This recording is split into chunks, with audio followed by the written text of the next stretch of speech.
আসসালামু আলাইকুম, hello lovely ভিউজার্স, দেশ ও দেশের বাইরে সবাইকে ওয়েলকাম টু আত্র কুকিং স্টুডিও। কেমন আছেন সবাই? হোপফুলি সবাই ভালো আছেন।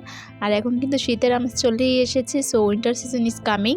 তার জন্য আজকে নিয়ে আসলাম এই শীতের সিজনে একটা জনপ্রিয় একটা খাবার, সেটা হচ্ছে ঝাল ঝাল হাঁসের মাংস ভুনা। সো দেখতেই থাকুন কীভাবে কী করছি। আর রেসিপিগুলো ভালো লাগে অবশ্যই লাইক কমেন্ট শেয়ার এবং সাবস্ক্রাইব করে পাশে থাকা বেল বাটনটা ক্লিক করে যাবেন। যারা ফেসবুক পেজ থেকে দেখছেন অবশ্যই ফেসবুক পেজটাকে লাইক দিয়ে ফলো দিয়ে একটা শেয়ার দিয়ে যাবেন। ফার্স্টে আমি দিয়ে দিচ্ছি, দেখতেই পাচ্ছেন আমি এই জায়গায় সরিষার তেল ইউজ করছি। আর সবসময় ট্রাই করবেন যে কোনো ধরনের গোস্ত রান্না করার জন্য সরিষার তেলটা দিয়ে করতে, তাহলে এটা স্বাদটা আরও বেশি বেড়ে যায়। এর জন্য আমি ফার্স্টে দিয়ে দিচ্ছি। আর অবশ্যই এই জায়গায় কিন্তু পেঁয়াজের পরিমাণটা বেশি লাগবে। আমি এই জায়গায় 1 কাপের মতো পেঁয়াজ কুচি দিয়েছি। তারপরে গরম মশলা দিয়ে নিয়েছি, গরম মশলা দিয়েছি, এলাচ দিয়েছি 2 থেকে 3 ফালা। আর এই জায়গায় তেজপাতা দিয়েছি আমি 2টার মতো। আর এই জায়গায় দেওয়া হয়েছে জয়ত্রী আমি 3 থেকে 4টা দিচ্ছি জয়ত্রীর ফুলটা। আর এই জায়গায় গোটা শাহি জিরা দেওয়া হয়েছে। এটা দেওয়ার কারণে কিন্তু আরও বেশি টেস্টটা বেড়ে যায়। সো এটা দিয়ে খুব ভালোভাবে মিশিয়ে নিচ্ছি। আবার অনেকে বলতে পারেন আপু তেলের পরিমাণ কতটুকু, আমি এই জায়গায় প্রায় 1/2 কাপের মতো সরিষার তেলটা ইউজ করেছি। আর এখন আমি দিয়ে নিচ্ছি পেঁয়াজ পেস্ট না, আদা রসুন বাটা। সো আমি এই জায়গায় 1 চামচের মতো আদা রসুন বাটা একসাথে দিয়ে দিয়েছি। এটা দিয়ে খুব ভালোভাবে মিশিয়ে নিচ্ছি। অবশ্যই চুলার আঁচ মিডিয়াম টু লোই থাকবে।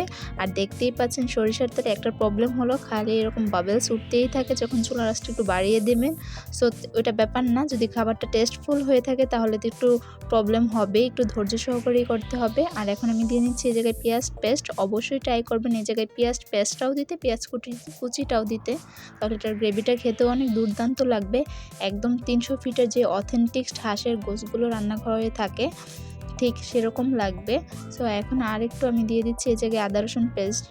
দিয়ে দেওয়ার কারণ ফার্স্টে একটু কম দেওয়ার মতো লেগেছিল, যার জন্য আবার একটু দিয়ে দিচ্ছি। দিয়ে খুব ভালোভাবে মিশিয়ে নিচ্ছি। আর আপনারা যদি চান তাহলে কী ভিডিও চান কমেন্টে জানাবেন, ইনশাল্লাহ আমি দেওয়ার ট্রাই করব। আর এখন আমি খুব ভালোভাবে এটা কষিয়ে নিচ্ছি, কারণ এটা যত বেশি কষাবেন এটা খেতে তত বেশি ভালো লাগবে। আর এখন গুঁড়া মশলা দিয়ে দিচ্ছি, খুবই সামান্য উপকরণ। আমি এই জায়গায় 1 চা চামচের মতো লবণ দিয়েছি, লবণ টেস্টটা আপনাদের টেস্ট বার অনুযায়ী। আর হলুদ গুঁড়া বলবো যার যে হলুদটা ভালো, তো সেই তুলনায় অনেকের হলুদ আছে যে একটু 1/2 চামচ দিলেই কালার হয়ে যায়, আবার অনেকের আছে 2 চামচ দিলেও কালার হয় না। আমারটা আবার 1 চামচ দিলেই যথেষ্ট কালার এসে পড়ে। সো আমি এই জায়গায় 1 চামচ দিয়েছি। আর হাঁসের গোস্ত মানে একটু ঝাল ঝাল হবে, সো ঝাল ঝাল না লাগলে ভালো লাগবে না, চোখ একটু লাল লাল হয়ে যাবে আর খেতেও টেস্ট লাগবে। সো এই জায়গায় আমি প্রায় 2.5 চামচের মতো শুকনো মরিচ গুঁড়া দিয়েছি। আর তারপর আমি দিয়ে নিয়েছি ধনিয়া গুঁড়া প্রায় 1.5 চামচের মতো। আর ভাজা জিরা গুঁড়া দিয়েছি 2 চামচের মতো। অবশ্যই এই জায়গায় ভাজা জিরা গুঁড়াটা ইউজ করবেন। আর যদি না, সেটা ক্ষেত্রে যদি আপনাদের কাছে না থাকে তাহলে আপনারা প্রেফারেবলের মধ্যে জিরার যেই পেস্টটা আছে সেটাও ইউজ করতে পারেন, প্রবলেম নেই। সো এখন আমি দেখতেই পাচ্ছেন খুব ভালোভাবে গ্রেভিটা কষিয়ে নিচ্ছি, কারণ এই গ্রেভিটা যত বেশি কষাবেন খেতে এটা তত বেশি স্বাদ লাগবে। আর এখন আমি এই জায়গায় দিয়ে দিচ্ছি হাঁস। এটা সম্পূর্ণ প্রায় 1.5 কেজির পরিমাণের হাঁস ছিল। তো খুব ভালোভাবে এটা মিশিয়ে নেওয়া হয়েছে। আর আপনারা যদি চান যে হাঁস কীভাবে ক্লিন করতে হয় আর কীভাবে এই হাঁসটার থেকে গন্ধ আসবে না, সেটা চাইলে কমেন্টে জানাবেন, ইনশাল্লাহ আমি সেই ভিডিও রেকর্ড করা আছে, আপনারা যদি চান তাহলে আমি দিয়ে দিব। আর এখন দেখতেই পাচ্ছেন সবগুলো মশলার সাথে আমি মিশিয়ে নিচ্ছি। আর এখন ঢাকনা দিয়ে মিনিমাম 10 থেকে 15 মিনিটের জন্য মিডিয়াম টু হাই হিটে রেখে দেব। এই পর্যায়ে কিন্তু কোনো ধরনের আমি এক্সট্রা পানি ইউজ করব না, কারণ এই হাঁসের থেকে আর এই মশলা থেকে এক্সট্রা পানিটা বের হবে, আর সেই পানি দিয়ে কিছুটা সিদ্ধ হয়ে যাবে। আর এই সিদ্ধটা হলে কিন্তু এটা খেতেও খুব ভালো লাগে।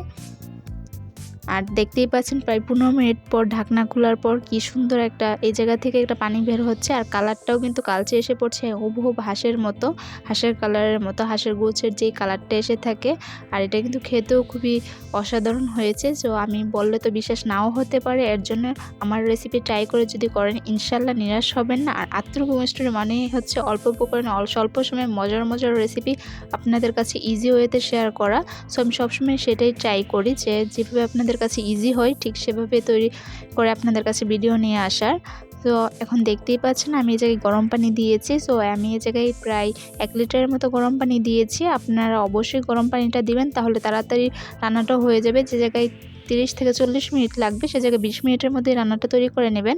অবভিয়াসলি এটা তো 30 থেকে 40 মিনিট না, মিনিমাম 1 থেকে 1.5 ঘন্টা। সো সম্পূর্ণ ভিডিওটা তো দেখানো হয়তো সম্ভব না, সো অবশ্যই কাটচাট করা লাগে। সো তার জন্য কাটচাট করে 5 মিনিটে নিয়ে এসেছি। আর এখন দেখতেই পাচ্ছেন আমি এটা ওভার কুকে দিয়ে তারপর 20 মিনিট পর ঢাকনা খুলে ফেলছি। আর খুলে দিয়ে দেখতেই পাচ্ছেন পানিটা একদম শুকিয়ে গেছে। আর হাঁসের মাংস একটু ভুনা ভুনা না হলে ভালো লাগে না। আর যেহেতু এখন শীতের সিজন চলেই এসেছে আর তো কোনো কথা নেই, এখন তো হাঁস প্রায় রেগুলার থাকবেই, কারণ এটা দিয়ে চিতই পিঠা বা চাপটি পিঠা বা ছিটা পিঠা যে যেটাই খেয়ে থাকে সেটা খুবই মজার হয়ে থাকে। তো দেখতেই পাচ্ছেন এটা কিন্তু তৈরি হয়ে এসেছে। আর আমার চ্যানেলে কিন্তু ছিটা পিঠা বা অন্যান্য রেসিপি আছে, আপনারা ইউটিউবে যে সার্চে যে ছিটা পিঠা বা আত্তুর কুকিং স্টোরি দিলেই কিন্তু এসে পড়বে। তাহলে আজকে এতটুকুই বিদায় নিচ্ছি। সম্পূর্ণ ভিডিওটি দেখার জন্য ধন্যবাদ। আসসালামু আলাইকুম।